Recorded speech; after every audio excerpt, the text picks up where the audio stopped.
সমস্যা এই জায়গায়, আমাদের আলেম ওলামাদের অনেকে ভাড়াটিয়া হিসেবে থাকতে অভ্যস্ত হয়ে গেছে। কিন্তু আমি বিশ্বাস করি এদেশের 250 বছরের স্বাধীনতার ইতিহাসে রক্ত যদি কেউ দিয়ে থাকে, আমার দাদার রক্ত ঝরেছে স্বাধীনতার জন্য। রক্ত দিয়ে থাকলে আমার পূর্বপুরুষরা রক্ত দিয়েছে। বালাকোটের রণাঙ্গনে সৈয়দ আহমদ শহীদ আমার পূর্বপুরুষ রক্ত দিয়েছে। সেই শামিলের রণাঙ্গনে আমার পূর্বপুরুষ হাফেজ জামিন শহীদ রক্ত দিয়েছে।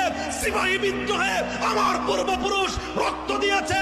1916 সালে তাহরিকে রেশমি রুমাল রক্ত দিয়েছে শাইখুল হিন্দ মাহমুদ হাসান দেওবন্দি।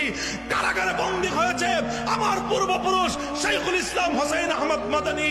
1952-তে ভাষা আন্দোলনে রক্ত দিয়েছে তামাদ্দুন মজলিসের লোকজন।